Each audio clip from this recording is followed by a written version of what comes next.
And what is up, everybody? Okay, it's been a little while, but to, right now it's interesting because this is the subject that I've been wanting to talk about for a while and never really got to. And if you're wondering, this who this gentleman is in front of me, this is the WWE Elite Ken Shamrock action figure, with the Attitude Era Intercontinental Championship, which he had won, as well as the NWA World Heavyweight Championship, which he won in TNA. He was TNA's first heavyweight champion. Yet we're not getting into that as far as his pro wrestling career. What we are getting into is the fact that tonight, September 21st, 2019, at 9 p.m. in Delaware, I believe. Well, it's somewhere. Not 100% sure, but Ken Shamrock put on a very, very eventful, very, good bare knuckle boxing promotion. Was it original? Absolutely not. Because apparently, a lot of people don't seem to know this. I've been wanting to talk about this for a while. But bare knuckle boxing has been going on for a very long time within the UK. And within the UK, a majority of the time it was unsanctioned, but then it started coming into the limelight over the past few years. And I think one of the biggest things to hit headlines was Joe Diesel Riggs, former UFC competitor, a multiple time mixed martial arts champion, winning the world, not regional anything, world bare knuckle, the light heavyweight world bare knuckle championship.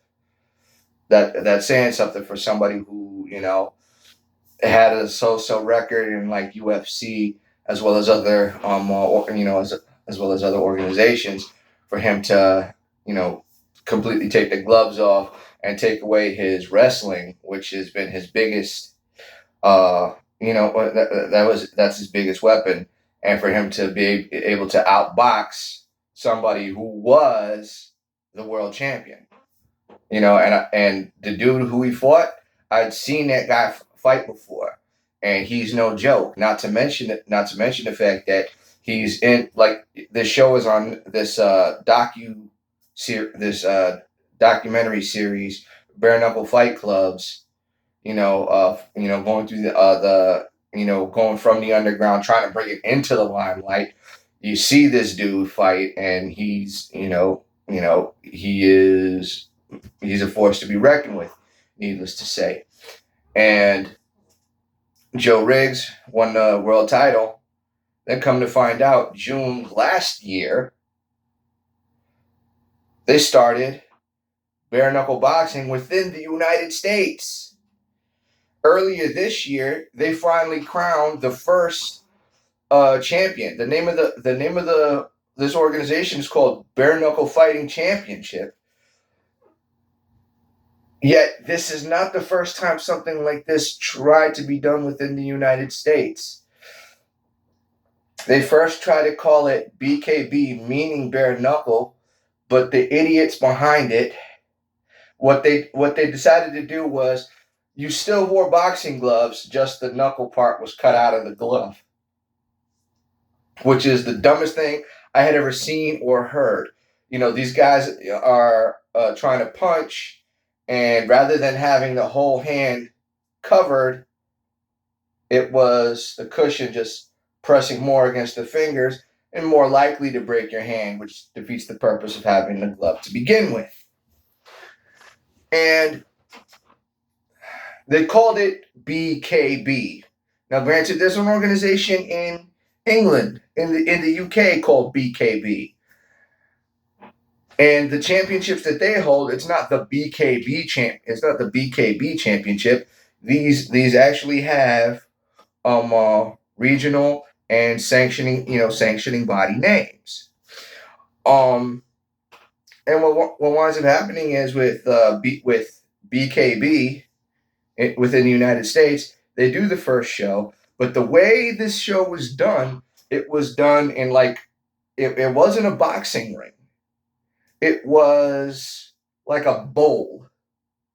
It was like a very, very flat cereal bowl, and the floor the actual space that they had to fight was only 20 by 20, and it had a 6-inch raise, something like that, above the floor and the rest of it. But they called it a pit. It didn't really look like a pit, because pits you look down, you have to look down into. This was just wide open space. It was interesting to say the least. That first show apparently got enough attention, but those stupid gloves had to go. So comes the second show. They crowned their first ever middleweight champion. It's the exact same rules that they had before. Only difference is they're using regular boxing gloves by this point. And 2-minute round, 2-minute rounds going up to 7. And the style of boxing was a hell of a lot better this time around. It was something different. It was exciting, but it never made it past, I think, like its third or fourth show. I don't know if it had a fourth show. I just know that after their only champion that they had crowned fought to a draw, they never had another show after that, and that was a couple years ago. Bare Knuckle Fighting Championship, on the other hand, when it first debuted last year in June, it was actually bare knuckles. They literally had no gloves on. They have the ability to do dirty boxing, meaning they could grab with one hand and uppercut like that. And what was really interesting was you saw all these former professional mixed martial art fighters, some of these guys UFC veterans, UFC washouts, coming in and putting on these spectacular matches, because this is a completely different style of fighting. John L. Sullivan, the first ever, boxing world heavyweight champion, a lot of those old pictures, they're standing like this. Rumor has it that the reason why they would fight like this was because not too many punches were thrown to the face, because your skull is much harder than your hands. And no offense ands or buts, you're gonna break your hands throwing too many punches, especially to the skull. You're not hitting the sweet spots. There's but so many. So now we're seeing what is the absolute truest form of the sweet science. Because you're throwing these body shots, but now you seriously got to be careful and be more technical and a lot more wary of how many punches you throw, that you're like just laser precision, not pinpoint, laser precision to every single one of your shots, especially if you're going to throw one to the head. And prime example of this, Bobby Gunn. Bobby Gunn, former cruiserweight world champion. Not a very impressive record, not necessarily a very impressive champion. The most famous thing he was known for is being knocked out by Roy Jones Jr. That's it. Transitions into bare knuckle boxing, and he's 73-0. It's just something completely different. Now they're 73-0, actually captured the world heavyweight bare knuckle boxing championship. And then he then fights. I wish he'd have fought in the tournament to crown the champion. That way, this would have just further legitimized him as the world champion. Not to mention, whoever won the tournament is legitimized as the true bare knuckle world champion. And all of a sudden, all these different sanctioning bodies and these vacated, like these abandoned, disbanded, discontinued, deactivated championships, all of a sudden starting to come out of the woodwork. You got the Police Gazette title, the WBF, a Latin American championship, North American championships and stuff like that, and they keep putting on these shows. In fact, and what I especially love is the fact that they have what they call the squared circle. Like, yeah, they have a giant square, but the ring is a literal circle. So it's a literal ring that they're fighting in. And because of the way that it's set up, there's no resting in the corner. There's no resting up against the ropes or anything like that, because these aren't real ropes. So there's no give, there's no flexing. You can't lean back or anything like that. No, you gotta fight. No ifs, ands, or buts. Not more than 20 feet of space, definitely. You gotta, and then just like back in the old days when they used to draw the chalk lines on the floor and they tell you to toe the line, that's where it's gonna put your toe on the line and knuckle up. That's it. I love it. Absolutely love it. This has become a lot more exciting than mixed martial arts, with John Jones's juicing ass constantly being stripped of the title and constantly getting it back over and over again. And so many other different things, because Dana White, power corrupts and absolute power corrupts absolutely. So Dana White, he's not like who he was, during Zuffa, or like even after Zuffa. It's just he's just something completely different, and someone needs to call him on his BS. Another organization tried having, within the United States, tried having a bare knuckle show, and didn't even pay their fighters. Not only was it was pretty bad fights, they didn't even pay their fighters. That sucks. The pit idea, of course, wasn't from Big Knockout Boxing, as it was called, was adopted again in Karate Combat. Karate Combat hasn't put on a show in a while, and Karate Combat, as good as it is, its biggest problem is that the pit is a rectangle. It's not even a square. It's a rectangle. Okay? And there, it comes up to like this high off the floor. Guys are allowed to fight on they're allowed to fight up on the wall part, the little inclines. They're allowed to fight up there. No real mixed martial arts. You can do ground and pound, but you can't actually get down on top of the dude. The biggest problem I had with that was the fact that there was no originality in the uniform. Everybody, like, it was a true test of true karatekas. Karatekas. I'm trying to sound as authentic as possible, but it kind of sounds like I'm saying it in Spanish, and and a friend, one of my friends in the Marine Corps, his name is he's 100% Mexican. His name is Segura, but to pronounce it in, to the proper pronunciation of it in Spanish, Segura, almost sounds like I'm trying to say it in Japanese. And because of that, the shop was referring to him as Segura-san.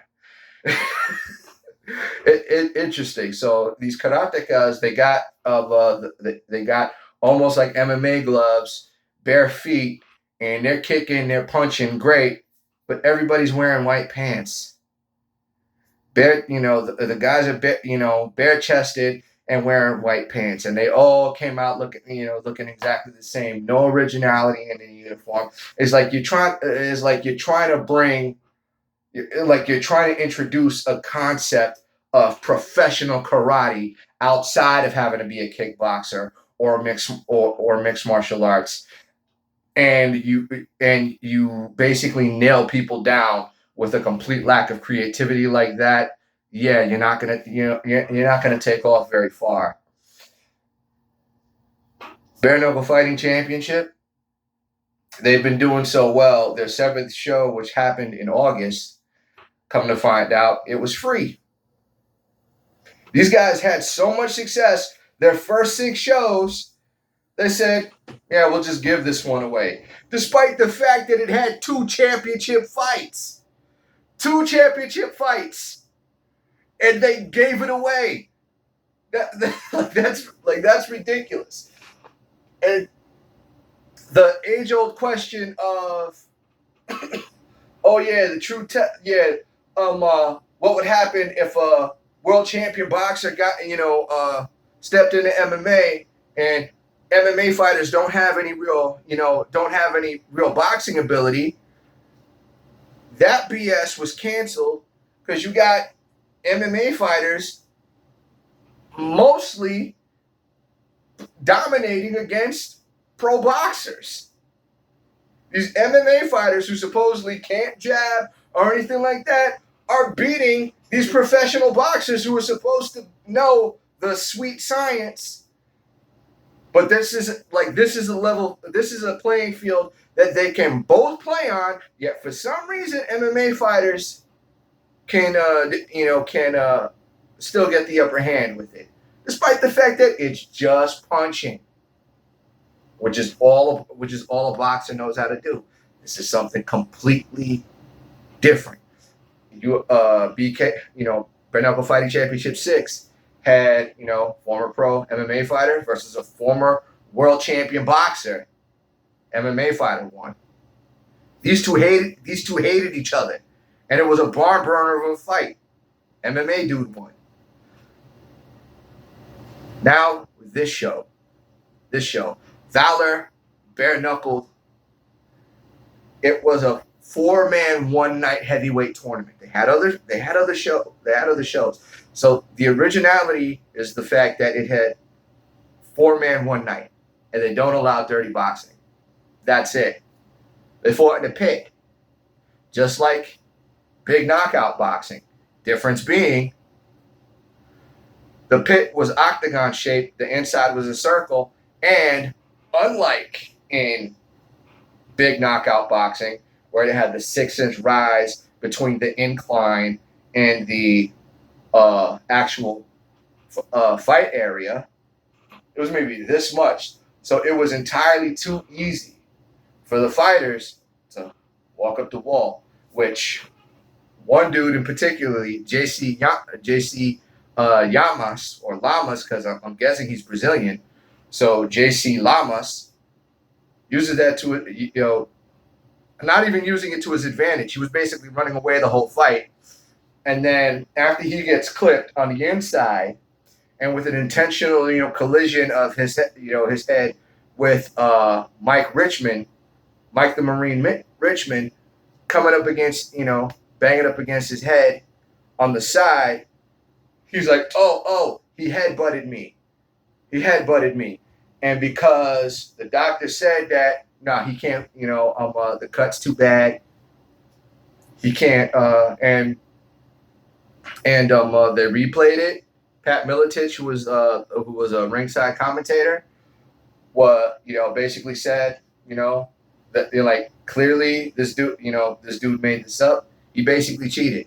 He cheated his way into a no contest because he would have, could have, because he got connected with a left hand that split the inside right here open.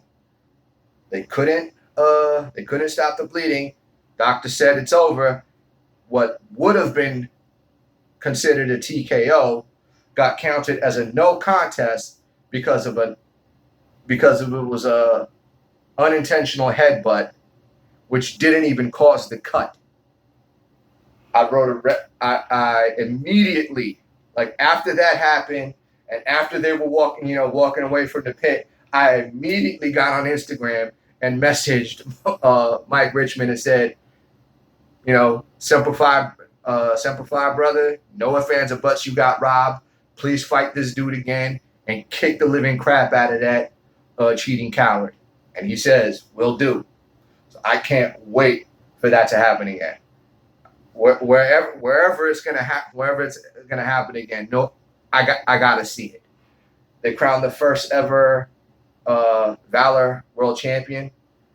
Problem was, Big Mo fought a hard fought 3 rounds. It didn't go the full distance, but he suffered a beating at the hands of Sukujo, and still managed to knock Sukujo out. They had an alternate bout, and the what's his name, Godbeer, Mark Godbeer, something like that. British bare knuckle champion. He won his fight in 2 punches. Bam, done. That was it. Short fight, wasn't short. It didn't even get past the first minute of the first round. Big Mo had a lot, had a hard fought first round, got knocked down in the second round, manages to come back in the third round, barely. There's another alternate bout. Whoever wins, God forbid somebody gets hurt, they should be able to somebody else is going to step in.